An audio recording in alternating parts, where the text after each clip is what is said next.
do a little comparison. So this is kind of interesting. This is barbecue charcoal, lump hardwood charcoal. Commercial, all right. Commercial, like, I can't hardly break that stuff. You know, this is made in that smoldering enclosed process where they actually want to keep volatiles in it because it's for fuel. Done in kilns, right? In charcoal Yeah, kilns. in charcoal kilns. Yeah. So this might be like Kingsford brand? So it's not Kingsford briquettes. It's not a No, briquette. this is It's lump charcoal. charcoal. It might be mesquite. I can't Oh, remember. yeah. I threw the bag away. Yeah. But you can tell that even, okay, like, compare the weight of this to, so here's charcoal that I made in my cone kiln, my pyramid kiln, recently. Wow.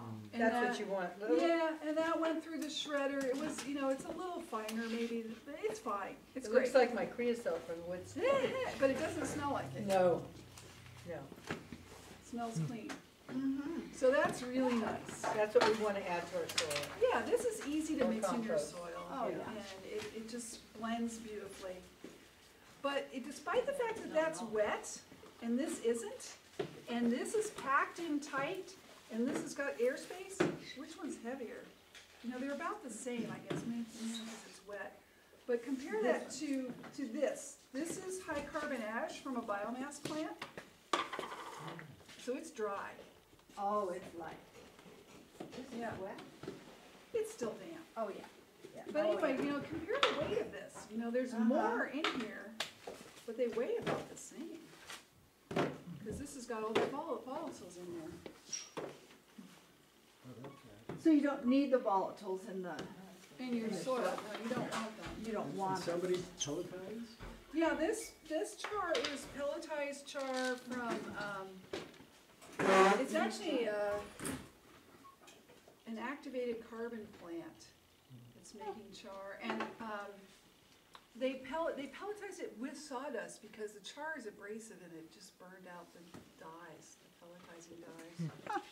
But it's nice because it's kind of a dust-free product. And so what is their application of this? Is this a soil amendment? Yeah, they're using it for one. It's a commercial product. I'm not sure if I would use it. That doesn't come out of the pellet stove, right? No, It'd be no, fine if it came out of the no. pellet stove. So this is interesting. This is another commercial product, Organic Solutions Vermichar. And they've added worm castings, and I know that it's about 80% char, and the rest is worm castings, humates, and minerals. And this is my worm char, like I told you from my worm kiln. And it doesn't, this is maybe half and half charcoal and worm casting. So this would definitely be activated then? Oh, yeah. Ready to go. And if anybody is actually interested in buying large quantities of char, I am becoming a distributor for a couple of companies that I think make good char, so we can talk to you What are about that. large quantities by the truckload? Yep. Or if you're interested in being able to buy bags at your local, you know, garden store, let me know and I'll call them.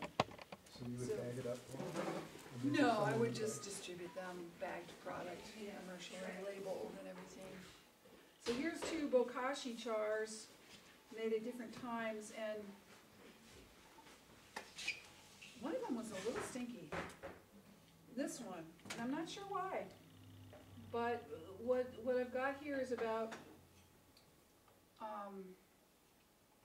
maybe 20% char and 80% shredded leaves with other, some bokashi and other stuff. Are you concerned with it having odor?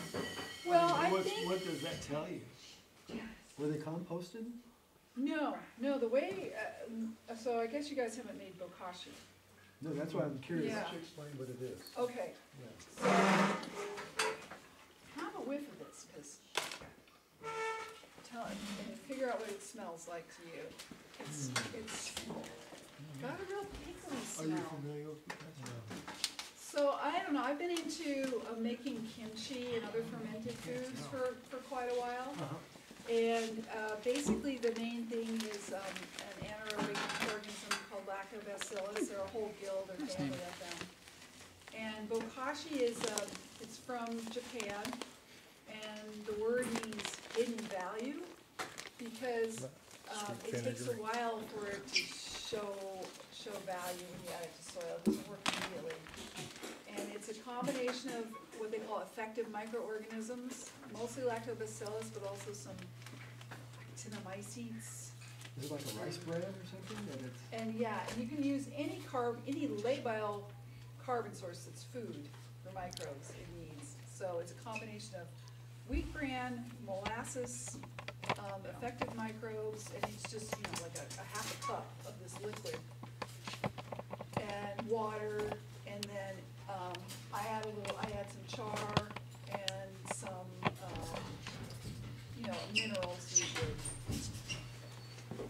And so these two though, these are made with shredded leaves. So, you know, I mean, a bag of wheat bran is $20. You know, leaves are free. So, and you can see that this white stuff here, that's actinomycetes. It's a root-friendly bacteria. That's about all I know about it. And it sort of starts getting that pickly smell. And it's just a way to kind of jumpstart a lot of the microbial activity in your soil or your compost. I use it a lot in my urine buckets. I'll put a little handful of this stuff on.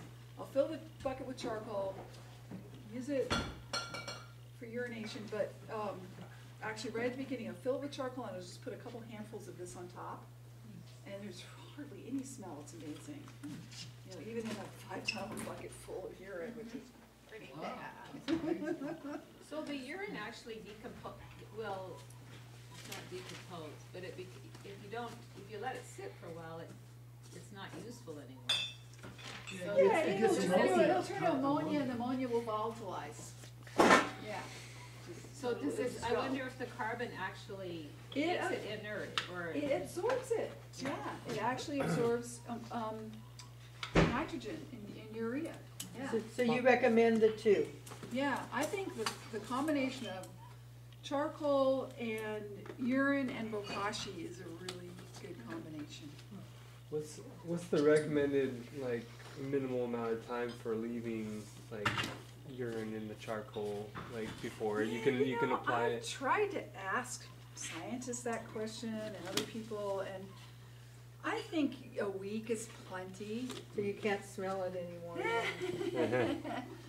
Yeah, or even just a couple of days, more than just one overnight though. 'Cause Right. It just takes time to soak in. Okay. Takes time to fill the bucket too. Yeah. Some people save What- up. One winter I had a whole 55-gallon drum of charcoal.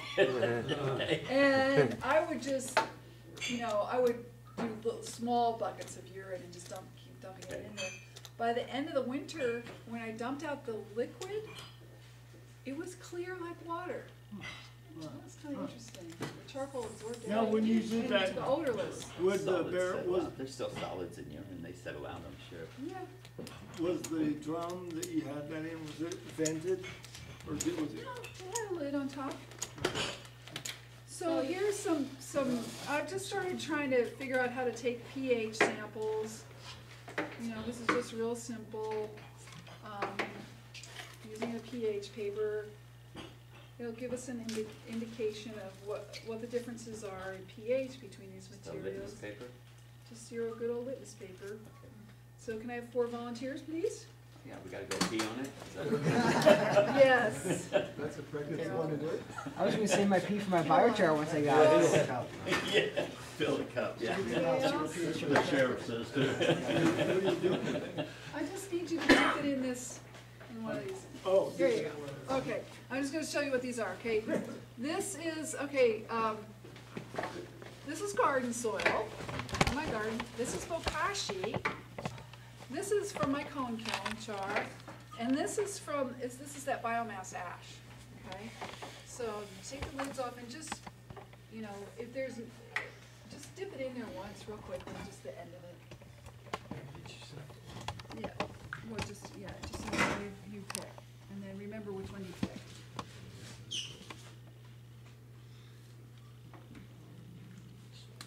Okay, so what does garden soil look like? So it's just, you just use this color indicator. What do y'all think? 7? Yeah, Yeah, that's a little bit alkaline. I'm not surprised. Because I tested this yesterday and it was more like 6. So I don't know what happens when you leave this in water. Right, for a that long was the time. garden soil one. That was a garden soil. This one is, which one is this? Bokashi. Okay, that's definitely on the more acid Yeah. side, maybe like about 4. Wow. What do you think? Yeah. 4? Yeah. It'll Actually, be between, five. I'd say more You than get one that, about yeah. 5, Five, 5, okay. 5.5, yeah. Roadies and blueberries both. Okay, so the Bakashi's not that acid. And which one is this? So this is the Cape Junction?